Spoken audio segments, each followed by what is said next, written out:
Welcome to Heartistry. This is Farah Yasmeen Shaikh, and I am really thrilled to have a yet another wonderful conversation today. And today happens to be another one of those episodes where we get to speak not just with one amazing individual, but actually two. Let me tell you a little bit about them. We welcome today Roopa Mahadevan and Sruti Sarathy. Roopa is a leading second generation Indian classical and crossover vocalist.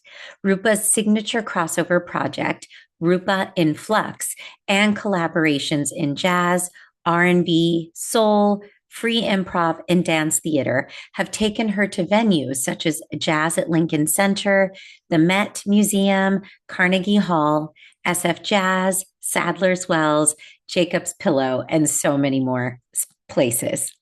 Roopa has trained in Carnatic, which is South Indian classical music, and through multiple avatars as a composer, choir director, dance accompanist, comedian, teacher, and again, so many more roles. Roopa brings a critical commentary, humor, and authenticity, rarely found in a traditional Indian classical artist of her caliber. And again, our second guest is Sruti Sarathy. Shruti is a leading Carnatic musician in the diaspora. Shruti is a versatile violinist, singer, and composer with roots in this South Indian classical tradition.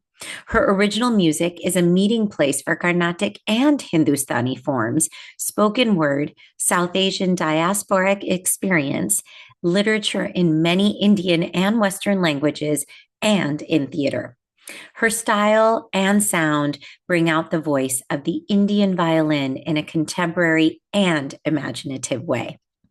Together, Shruti and Roopa have created a new project, Songs for Many Lives, which this project brings together newly composed Carnatic works inspired by the South Asian immigrant stories of musical expressions of the diaspora, tradition, resistance, and belonging. Through this project, Songs for Many Lives, Shruti and Roopa share the journey of the early immigrants, also celebrate a queer wedding in Berkeley, and they learn about local and resistance movements, again, all through original Carnatic song and video storytelling. This evocative and uplifting music will also be performed live and include a stellar team of musicians. Please join me in welcoming Roopa Mahadevan and Sruti Sarathy to Heartistry. Having us. It's such a joy. As I said, even before we started recording, like these are conversations that are definitely ones I've been wanting to have. So I'm so glad I get to do it with both of you. I would have happily done it individually, but to have you both on at the same time, wow. It's like, it's like double value. I don't know. For one. People are really getting their money's worth today, guys. um, well, I would love to jump in. What I love to do is, yes, you have a really amazing project that is doing its Bay Area premiere this weekend, and we're certainly going to get into that. But I would really love to hear a little bit about each of you individually. And as we say, just your origin story, anything about your sort of personal family history. Don't feel you need to rush us to the present. But just, yeah, a little something to give us some context of who each of you are. Roopa, why don't you start us off? Sure. I'm so glad to be here. It's been a long time coming, I think. So glad we could make it happen. My name is Roopa Mahadevan. I was born in San Jose, California, at San Jose Hospital. I'm truly a native of San Jose. And yeah, I'm back in the Bay Area, but between my birth and now I've had sort of a couple of journeys outside of the Bay Area, and I'll get to that in a second. But basically, my parents immigrated here from India in the late 70s. My dad came here to do his master's, and believe it or not, he ended up in South Dakota, of all Wow. places. Yeah. So he came from Nagarkol, which is a you know, mid-size town Okay. in on the southern tip of India, literally like the bottommost tip. So it's near Hmm. Kanyakumari, and extremely hot weather and like, but the good life. Like I think like they grew all kinds of like vegetables and fruit trees, and like my dad is very handy with like his hands because he's an engineer, but also like he understands like how to climb a tree and how to break a coconut. Oh, awesome. Yeah. All these things that I feel like as urban dwellers we just have zero knowledge of. But he came from this very like enriched childhood in the village to Madras to study Chennai to do his undergrad, and then to South Dakota to do his master's. So that's Wow. quite a contrast. And I Culture, climate shock, you name yeah, and I think he it. landed in the winter. So I wrote an essay in like eighth grade for some like assignment at school. It was like my father's journey, and it was like a picture of a plane and then an airport and a conveyor belt with his luggage, just like because he has this story of how he had such cheap luggage because at that time, like their Yeah. family wasn't like globetrotting or anything, so like they made do with whatever they had and sent him off, and like the inner cotton lining was like coming out on the conveyor belt, Wow. and all his clothes were like flying all over the place, and he's like, oh God, and then he looks outside and it's like snowing, and then he's like, where the heck am I? But that's many immigrant stories, right, Sure. like that. And yeah, then he came to the Bay Area after studying there for 4 years, and not in tech, interestingly enough. Okay. In tech. He's what I called like a true engineer. Like Appa is the one that like knows how to fix things around the house and My whatever. father-in-law is that was that way too. And Yeah. yeah. Yeah. So yeah, he worked in the energy industry for many, many years. My mom was an accountant. She grew up in Bombay. So that was an interesting clash of cultures too, sort of this little more urbanized woman marrying this like man from the village, so to speak. Mm. And my mom claims she speaks Hindi, Marathi, Gujarati, Punjabi, Bengali, because every Bombayite thinks they speak all those things. In addition to, of course, Tamil, which is our native tongue. Um, but yeah, they settled in the Bay Area, and I guess kind of what's most relevant to your podcast is that they both love the arts. Like so much of our social life and our Mm. spare time, so to speak, has been dedicated to kind of like cultivating arts in the community. And neither of them come from like musicians' families per se. Um, my mom did her dance arangetram. She did her Bharatanatyam, and my dad grew up just like idolizing a lot of Carnatic musicians and loves percussion. And he was kind of self-taught actually. So he taught Mm. himself mridangam and tabla, but it was never really encouraged in the family as a pursuit. And so I think for them coming here, I think music and dance were sort of an important conduit to connecting. Yeah, absolutely. It Yeah, was for a way them. to for Yeah. the culture to come together with, yeah. Yeah. And you trained, when did you begin your training? And it Yeah. was here in the Bay Area that you It began, was right? here. Yeah, and I think that's true of Shruti and I both, is that Okay. our formative kind of training in these forms was actually here in the diaspora, which is super cool if you think about it. Totally. I'm product myself. Yeah, Yeah, yeah. absolutely. So Asha Ramesh, auntie, she lives in San Jose, and she is sort of the preeminent, I would say, da vocalist for dance productions in the Bay Area and composer as well for dance. Just beautiful voice and kind of pristine, how do I say, like presentation and Mm. flow. Mm. And so actually the way Auntie trained me, I think, particularly around like the voice, how to use the voice, I think has actually helped me Mm. um, be comfortable in non-Carnatic settings as well, because a Mm. lot of her emphasis was on tone and integrity, vocal integrity and confidence, and sort of embodying a natural way to sing. That was also, I think, joyous, the more I hear about other people's experiences with their gurus, I think Ashanti in particular had a sort of she was very real. Like she would ask us, "Oh, did you go to prom?" Like the same sentence that she would teach us a lot. Yes. She was very interested in our like American lives, and I think she's a fun-loving person. And as I reflect, I think all these things helped me embraced the tradition in a way that didn't feel scary and oppressive in the way that I think a lot of other Yeah. people have. You know, it's so interesting, Rupa, and I can't remember what it was that even made me think about that for you, but this was years ago. I saw you perform with Nadi, Rasika, and I think Shruti, you I think were in that as well. It was the piece they even did. Unfiltered on about the Me Too. Yeah, Yeah. Yes, yes, yes, yes, exactly. And they did it as part of Navatman when they did their festival here that one year. Yeah.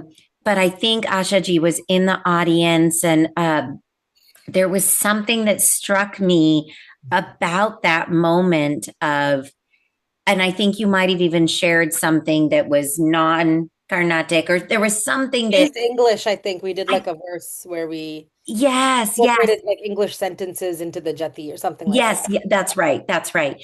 Anyway, there was something that it was such a conscious moment in memory of, it was so refreshing to Mhm. see that, to see her in the audience, to know you had been both encouraged, embraced, all of that, and now to also know that that was just her way in general.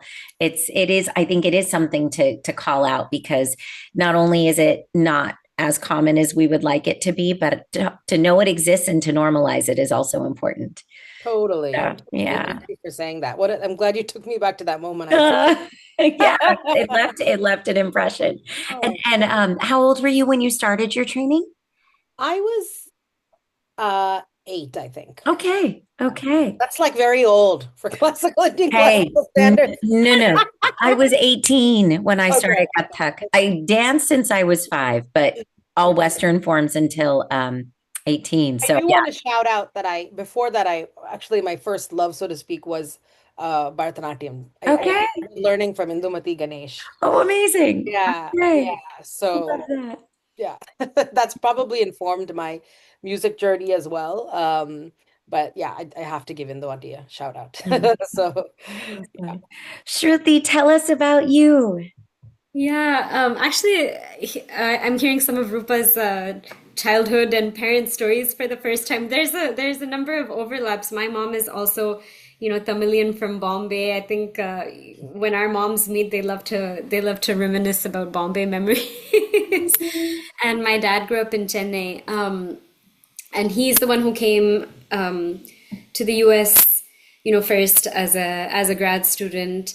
And interestingly, my mother was still in India. She only came here like after they got married a number of years later. But while they were like long distance or whatever, what she would do is she's the musician in the family, or the person with some musical background. So she would like record herself singing songs on these cassette tapes, and they would send them send them in the mail. And then I mean, like, I think it was like one cassette tape, and then my dad would keep playing it. Well, my sister and I wondered. Oh, it was like their way of staying connected. Yeah, that Very was sweet. that was there. I think that's romance. Yeah, that I forgot about that word. That's really sweet. And Shruti, were you born in the States or in I India? was also born in the States, Okay. here in Palo Alto. Okay. My mom was a student here. My dad was working at the time, and yeah, my mother was already teaching music to some kids, like kids in the area, before I was born. So we have a lot of like our close like family friends from those times when there were not as many, especially in this like in this Palo Alto area, like as many desis as there are now. It was a few families, and they had. Um, a couple music classes that my mother would do, and then sometimes they would meet for some festivals, some like shlokams, things like that. So we had a really small community, but a sort of tight-knit arts community from the time that I was born. So my earliest memories are of like waking up, late on weekends, and she's already got her students, so I could hear their voices from downstairs. And it's like it's still a very comforting memory when you think of like, oh, the sun has risen, and then there's like the sound of your mom singing with, some of her students downstairs. Beautiful. I love that. It makes me think of my daughter, and it's funny because there was a time, that again is I would only teach in the house pre like lockdown and everything. And yeah, it was just so around her. And then she would not even be in the dance room. And then I would go in her room and she was reciting compositions that she was hearing, Oh, and so just even that level of exposure. Now she's like, "Ami mujhe aaj class nahi chahiye." Like,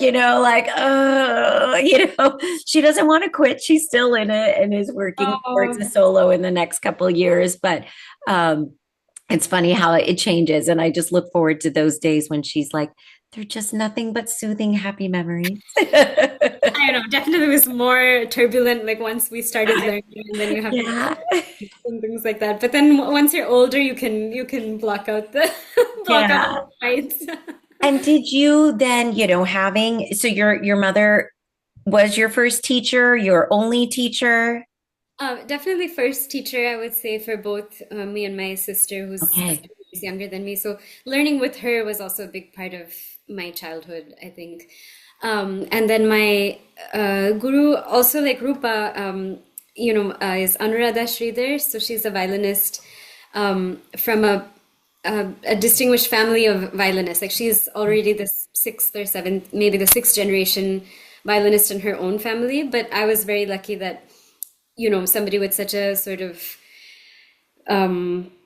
deep rooted and serious engagement with the arts was here in the Bay Area, which at that time I think, was not maybe something that you could find in like any place in the country. So I think there's something about, the Indian community and yeah, of course, like the number of people who ended up immigrating to the Bay Area and the artists with them. So Yeah.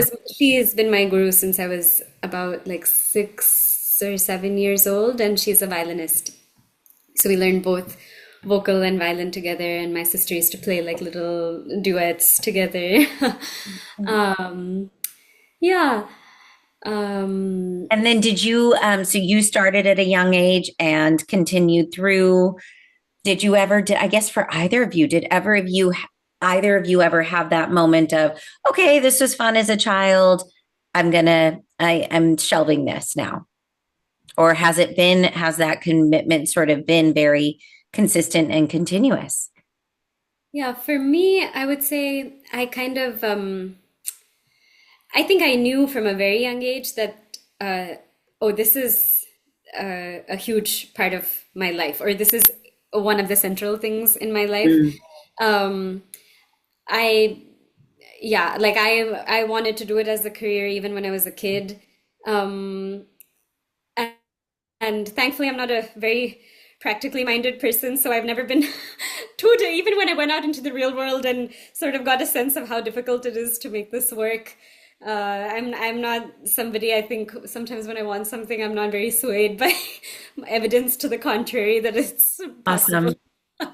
Perfect. Yeah. How about you, Rupa? yeah, I think that my parents were always like, did you do your homework? Did you practice? So it was like that was it was clear that that was an important value in the house, like Yeah. giving your attention to the arts. And a lot of our time was spent, like I spent countless hours sitting in theaters watching music and dance. I mean, but and I was also encouraged and did a lot of like musical theater in high school, and then I did choir in college. And so I think I was always drawn to the performing arts and to the stage in some way or another. I never thought I would be a musician full time, actually. Mm. Um, I mean, I think I thought I was going to be a biomedical engineer, but that too was not really rooted in any realistic understanding, I think, of what it would take to be that, or, the kind of passion one should have to do that, Mm. I think to some degree I was sort of just autopiloting, like you go to school, you do your classes, you like sort of have a major in mind, you go to school and then you pick one. And I don't think I gave much thought to it, but I never thought I would be a full-time artist. Okay. But I think that I kept at it. And at some point in college, actually, I took this course. It was called Institute for Diversity in the Arts, and where an artist was your professor also. Oh, awesome. Or yeah, so it was like a artist residency kind of Where thing. was this? This was in 2003, I And think. sorry, where? It was at Stanford. Okay. And Danny Valdez, who was like a his brother, he and his brother Louis Valdez did Teatro Campesino, which is like performance art theater, and they've done a lot of stuff around grape workers and fighting for better working Yeah. conditions and pay. And I don't know, it just blew my mind that because the theater was so amazing. Like, they trained us to like basically it was in English, but we were doing plays about like Aztec myth Mm. and just their stage presence and their the way they sort of took on these characters was so awe-inspiring to me. And at the same time, the fact that they were in the community and working towards another cause, and I think I had seen art as sort of this like it's about beauty and tradition and maybe this connects to our project too in some ways, but it was about sort of right, it's really a relationship to that greater thing, if you want to call it spirituality, Yeah. call it that. Um, and that was enough, surely. I think it can still be enough for anyone, but this helped show me another way. And I think that was really cool for me to see. And then the following year I did the same program, but as like a TA. You could Aha. and that was for a Hawaiian singer songwriter, Ka'ala Carmack. And he was teaching us songs about Hawaiian sovereignty. And I didn't even know about that movement. And Yeah. I am like completely naive and clueless. Well, gee, But I wonder how that happened being educated in the US. so I kind of had a little bit of like a politicizing, I think, in Yeah. college. And I met a lot of people who were, passionate about like it's interesting because I've never articulated it this way, but I think I actually saw being proud of my culture and doing like cultural things, right?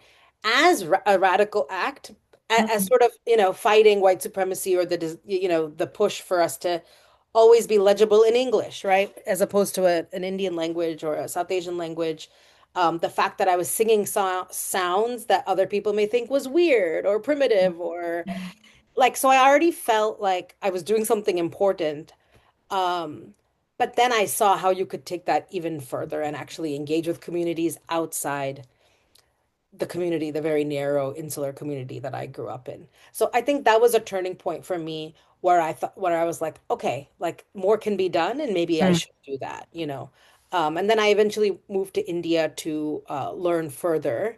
And my guru there, Suguna Varadachari, really helped me sort of become more of a concert performer Mm. and I got more experience playing with ensembles on stage and doing more advanced technical improvisation and that kind of thing, which to some degree, I think I could only have gotten that training by being in India and in Mm. that environment where you're just around a lot of other musicians.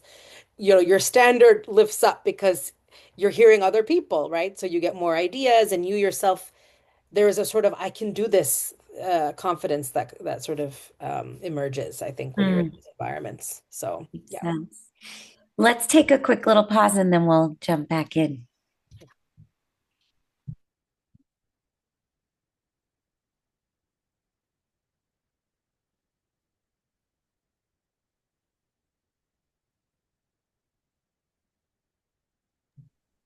Welcome back to Heartistry. This is Farah Yasmeen Shaikh, and today I am speaking with Sruti Sarathy and Roopa Mahadevan. And, hearing a little bit about your personal backgrounds, your sort of points of entry into your respective art forms. When did the two of you, do you remember when you first intersected? Do you remember, Shruti? Um, I don't have a specific memory, but I I've known Rupa and of course her parents like since I was a little kid, just through the community. But I do remember that we started working together and like reconnecting as artists when Rupa was living in New York, and she was the director of this choir Navatman Music Collective, and I think I played on a couple of their shows. I think maybe that might have been was that the first time that we that was probably not the first time that we Yeah. collaborated together artistically, but I mean, I can share a funny tidbit, which is Oh, that please. whenever, my parents like yelling at me, practice more. And one time my mom said, I heard Shruti Sarathy wakes up at 3 a.m. And I was just like, I heard that if she has a musical idea or like a phrase she wants to practice, she gets up in the middle of the night and just starts practicing, and she doesn't stop until she gets it right. I don't Is know this the where. first time you're hearing this, Shruti, from Rupa? All right. And is it true?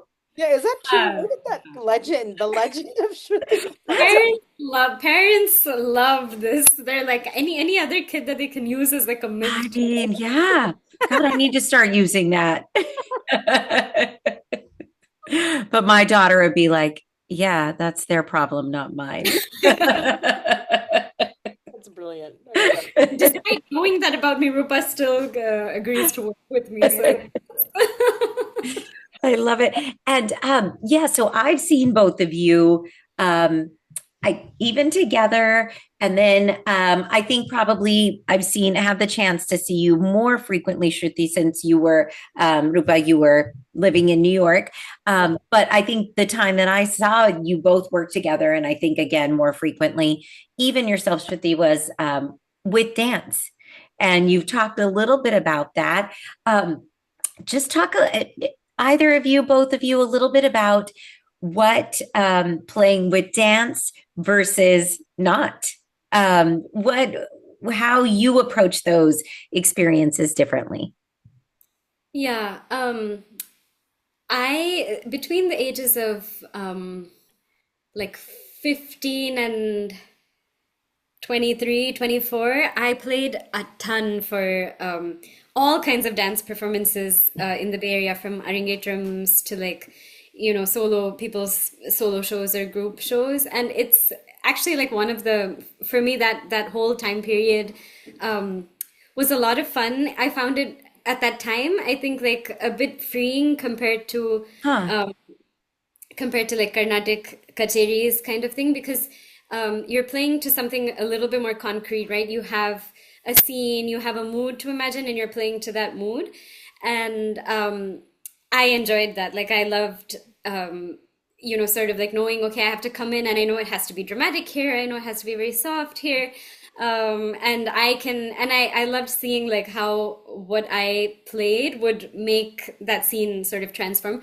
I think, in a pure like music context, whatever you're working with is a lot more abstract. So you, of course, Mhm. you're like working with moods and colors and things, but maybe especially as like a younger person, as a kid, it's like a little um hard. Maybe it's just yeah, I don't know. You become aware of it on a different level, and I Yeah, think I can music makes imagine. those things more explicit. I think I learned a lot about like also improvising um very spontaneously for like short, you have to come in, you have like 30 seconds here, and you have to like make a point or like change the mood or like change the scene, set up Uh, something else.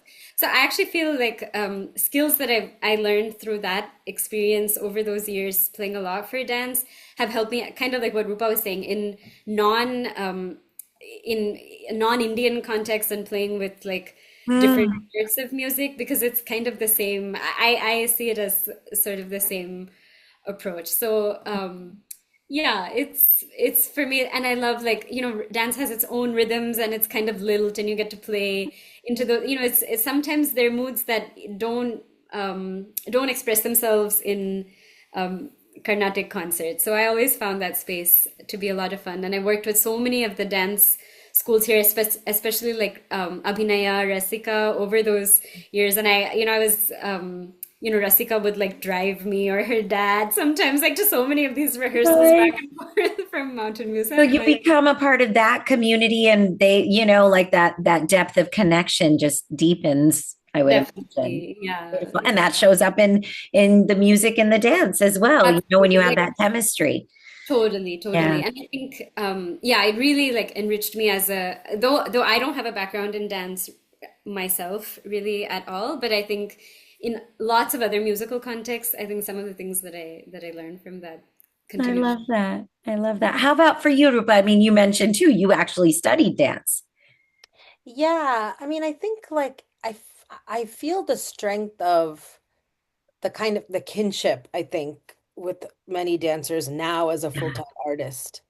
Because I think a lot of the questions and challenges we face are similar across musicians and dancers when we're presenting South Asian art forms to very diverse contexts. Just sort of like, how do you educate your audiences? How do you decide like on your content and like the modes in which to present them? And then how do you pitch it to like a freaking presenter who will, you know, how do you put on a show? Like, I think, these are not things that are part of your training. I mean, you're just learning the Yeah. craft, and I think that it takes a lifetime, many lifetimes, right? To like, there's actually no end to that pursuit of craft. Hmm.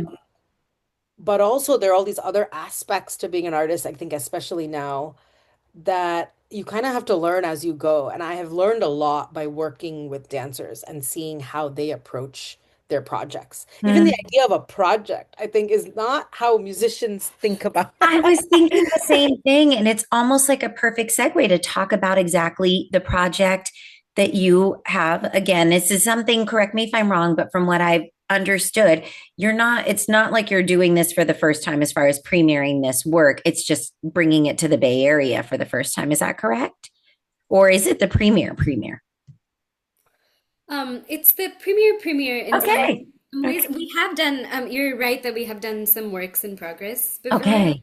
Okay. Um, but the show has continued to evolve, like based on the feedback that we sort of got um, during those showings.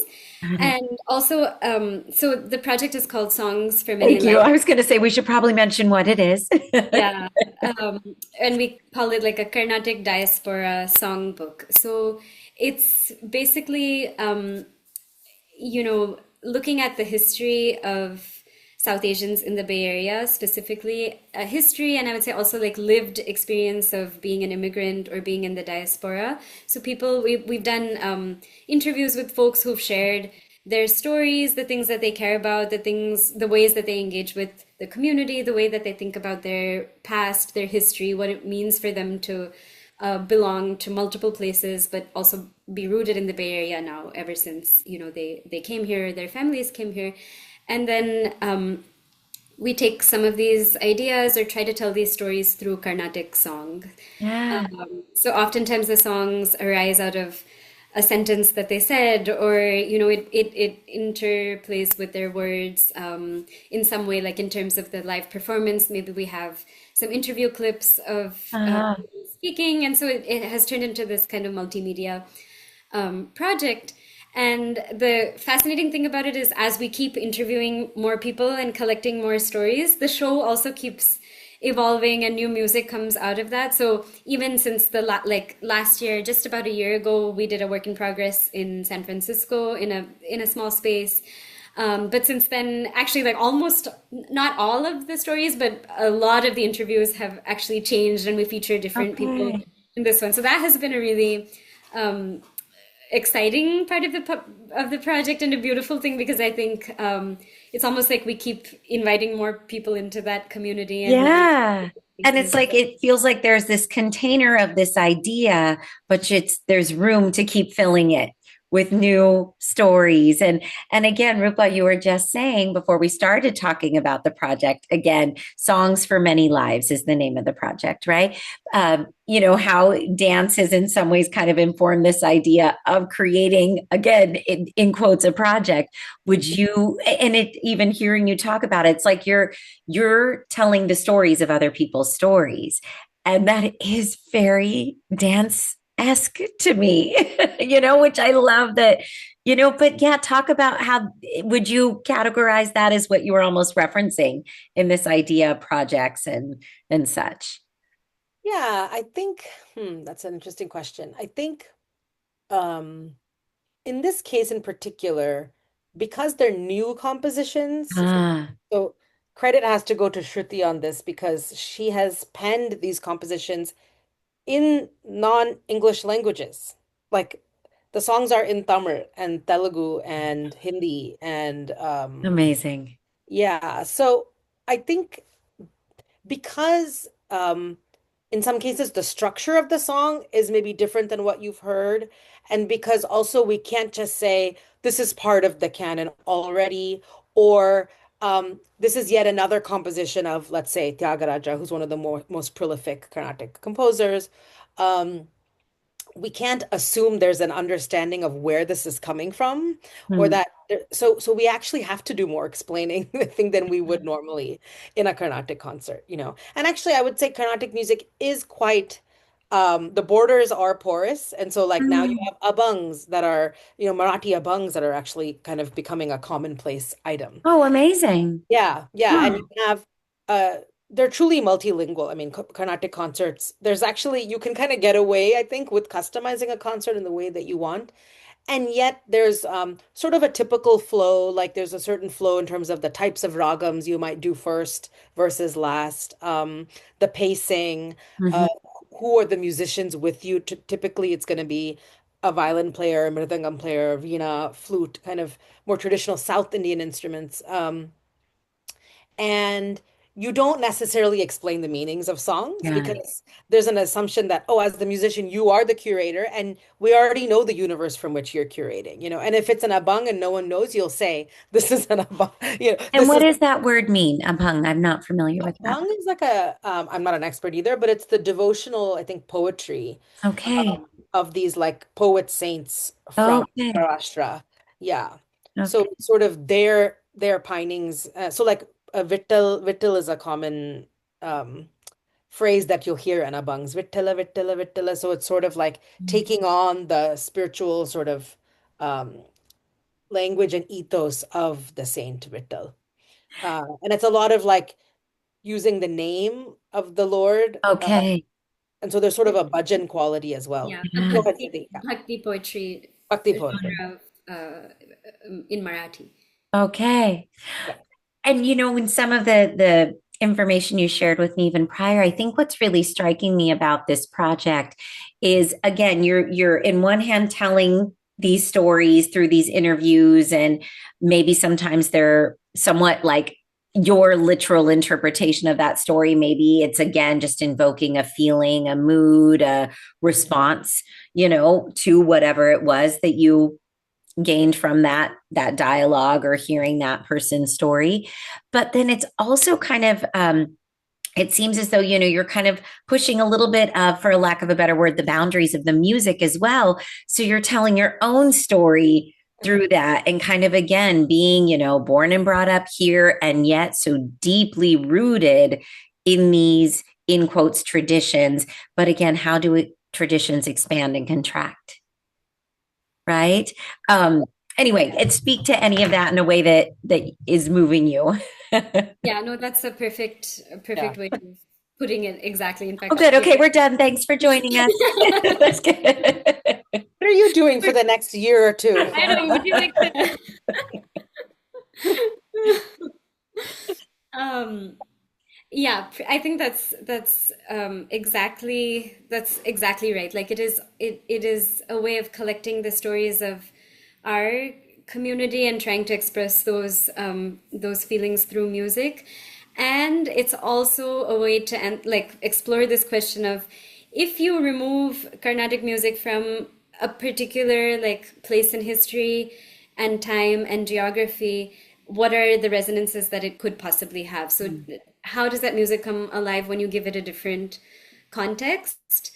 So I think that has been, I mean, that's, I think, a question that any sort of practitioner of any traditional form in diaspora engages with in one way or another, like more or less explicitly. It's probably what the question that Roopa has been trying to answer, when she does Roopa and Flux, like with the jazz band, like in that kind of thing. And this is another way, I think, of seeing what that could possibly mean.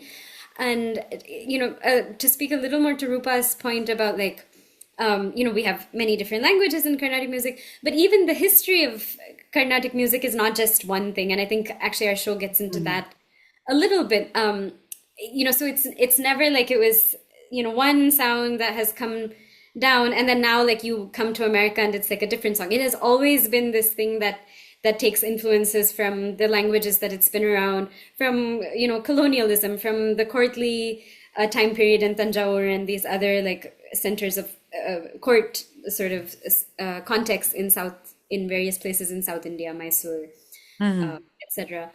And so I think it's actually a way for us to remind ourselves that the music, any musical form is constantly transforming with this encounter with the world that it belongs to. And so how do we just actually like sometimes make those connections more explicit through the art itself rather than like and not that I think there are many times when music or art can be a refuge from the world and we need that space also. And then we also can use it as a way to make more visible the connections that it does have to the rest of the world. 100%. Yeah. Rupa, can you speak to, well, first I want to just make sure to even plug. So you have two shows this weekend and specifically on Saturday, October 25th. That's at 7:30 p.m. and Sunday, October 26th at 4 p.m. Those are taking place in Mountain View. Is it at the Center for the Performing Arts? No, it's at Pear Theater. Pear Theater. For some reason, I thought that was one of the names. Okay, good. I'm coming. I should really know this. So Pear Theater in Mountain View over this weekend. And then you have another show on the 9th of November. Is it the same location or? No, so that one's in San Francisco. Wonderful. At the Creativity Museum. It's a children's museum in that same plaza as Yerba Buena Gardens and Yes, I have been Center. there. Yeah. There's the Blue Shield I Theater. think it's right by the carousel. Yes, exactly. Yes. Okay. Awesome. So make time for parking. This is true. Thank you. It's sort of inside. It's you have to kind of walk through the lawns and stuff to get in. But it's a very nice kind of a secret theater. So I told the manager, I was like, get ready, because all the South Asian, I was like, the dancers, I was like, the dancers are gonna book this up. Right. Oh, it's so true. One show happens there. It's like the domino effect. Yeah, exactly. Completely. So yeah, those are the three shows. Okay. And can you speak to, I know you have, in addition to both of you, you have some other artists joining you. Can you talk about, you mentioned the video multimedia, but also the different artists, their respective specialties and such? Yeah, so maybe I'll do musicians and then Shruti, do you want to do the Sukanya and Priyanka? We have an amazing crew of live musicians as part of this show. On the percussion, we have Rohan Krishnamurthy from Oakland, who we both collaborate with a ton because Rohan can play most things percussion. So he's bringing his mridangam training, which is also his core kind of vehicle. Mridangam, Ganjira, Gatam. We're gonna do some vocal percussion as well. So that's on the percussion side. We have a really unique instrument called the Chitravina, played by Vishal Sapuram, who's actually based in Austin, Texas. But he's been with us through the evolution of this project as well. And he's sort of like a do-it-all. He kind of helps us with the sound. He also composed one of the Telugu song. He speaks Telugu as his native tongue, so that song is his composition. Okay. Yeah. And he sings in addition to playing this instrument. So Vishal's joining us. Erica Oba is on the flute. So I collaborate with Erica a lot in sort of the creative music jazz scenes in the East Bay. And Erica's a brilliant piano player, improviser, and she'll also be bringing in her flute skills as well. So I think it's important for us to even musically kind of reflect diaspora also in the ways that we pick our musicians and kind of create the soundscape. So I think it's really important and special to us that we have piano and Erica's sort of point of view. And Erica actually thinks a lot about identity in her own work. So I know her Japanese heritage is very important to her, and she's doing a lot of projects around diaspora too. So, and then we have Anirudh Bharadwaj on the flute for our show in San Francisco. And Anirudh is kind of Pakka trained in Carnatic, but can also do a lot of other genres. And so it's a huge boon to have him in the Bay Area. So he's going to be joining us for that show. Did I miss anything? Yeah, that sounds great for all the performers, live musicians. We've been working on the interview process, filming everything with this documentary filmmaker Priyanka Suryaneni, who is working on some very cool projects. She's I think we have a similar vision in terms of our interest in telling like radical stories of the diaspora and diasporic history. So she's working with Jyoti Singh, and did they Oh, just yes, release yes. that documentary? Is Yeah. it out? I've seen the trailer. I don't know if the full is out yet, but I They're can't. fundraising to get it There out. you Yeah, go. we're fundraising to Yeah. get it out. So that's super exciting. So she's done an incredible job, like through the whole interview process, and then doing the visuals for the show. Sukanya Chakrabarti is a He's a professor. dear friend. I'm glad. Yeah. Yeah. She's a professor of theater at San Jose State, and also we overlapped from my undergrad days when she was a grad student. So she's my friend, from when I was 18 years old. Love that. And she's directing the play. So we're super grateful to have her on board. And that's also a new element for us in this show, is like staging it with this theater eye a little bit, and so we are not just static on the stage all the time. We're learning to walk and sing, walk and play. Oh, amazing. Oh, wow. Yeah. Yeah. Part of me is like, I feel like I'm getting the inside scoop, which I am.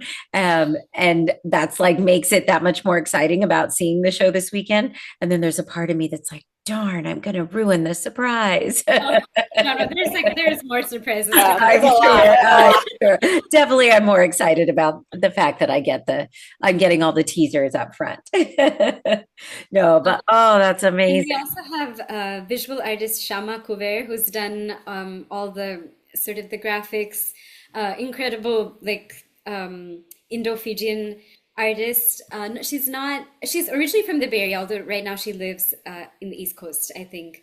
And so she's created these beautiful visuals for the whole show. So we're excited about Oh my goodness. You guys, it sounds fantastic. I mean, I would have come if it were just you two, like, sitting on a like small box. But wow, the layers and in so many ways. I mean, this is something just I can feel the magic that you're creating in hearing you talk about it. And, undoubtedly the performance itself is just going to be something surreal. Wow. Yeah. Thank you, Farah. Very sweet. Um, I also shout out Asata while we're at it, unless you were going to ask a question. no, please go ahead. Oh, They're yes. our community partner. Yes, So yes. they're a collaborator in a way, Alliance for South Asians Taking Action. And in the early stages of this project, very useful in sort of helping us with our blind spots and with educating us on what are we talking about when we say South Asians? What are we talking about when we say history? How far back are we going? Mm, Um, who are the communities that we don't hear enough about? What are the struggles and achievements that we should be amplifying?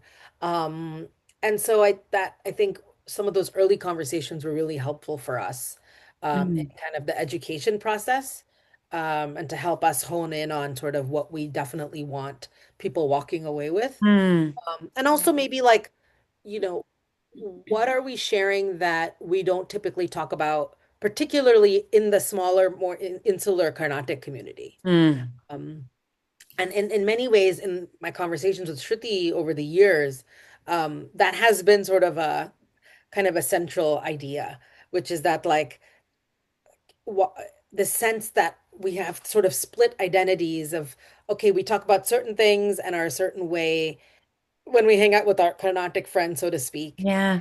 And then, in other spaces, we feel more free to speak politically, or to shout out or call out injustice, or Mm, to interrogate, where we've gone wrong, or, we need to redeem ourselves or think more honestly, right? mm, About caste, about uh, gender, about all these things.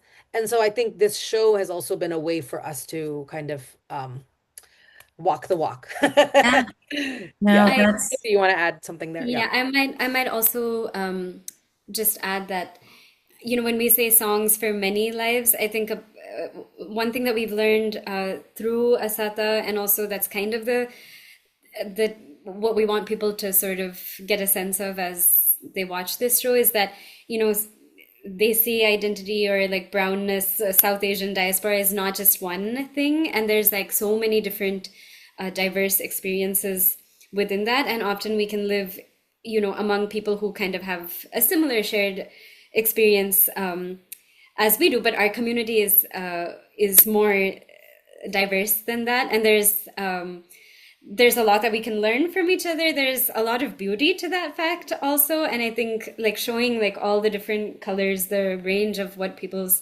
experiences are, that are not just, say mine or Rupa's.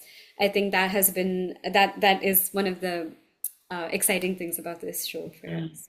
No, I can feel that. I can really feel that. And it's showing up in so many ways, and some that will be obvious, and some that sometimes, at least this is how I often feel, is that sometimes when I'm creating work, even if it may not be obvious to the audience, it's like once I've thought about it, I'm going to hold that internal integrity and still execute in a way that's holding true to whatever it is I've learned, even through the process.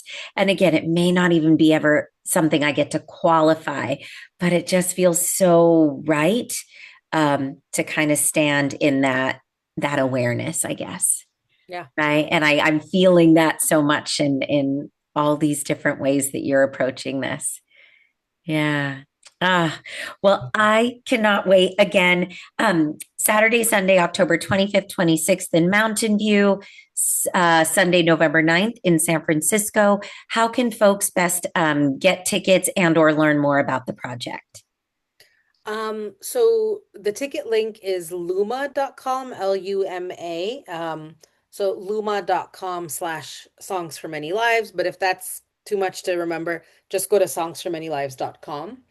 And you should be able to get a link from there. So you'll learn a little bit more about the project.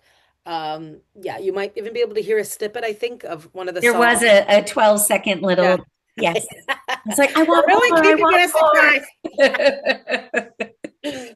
We did a little radio interview too, so you can hear a little bit more about that there. And also in that we talk about kind of the alignment with the South Asian Radical Walking Tour. So the work of Anirvan Chatterjee and Barnali Ghosh have been really kind of formative for us. Yeah. So we're all building on each other's I work. know. And it is a beautiful thing. None of it feels redundant. It's exactly what you said, building. It's really building and connecting and bringing more and more perspective to each other and therefore to others. Yeah. So, yeah. Well, needless to say, congratulations first and foremost for just birthing all of this. And, the best of everything for the weekend. I can't wait to be smiling literally from ear to ear as I'm absorbing all the sight sounds and feelings of everything that you've put your hearts into. So thank you. Well, we're delighted to have you there. Can't wait. And of course, thank you for your time today on Heartistry. Thank you so much. It was great. Thank you. Thank you, Farah.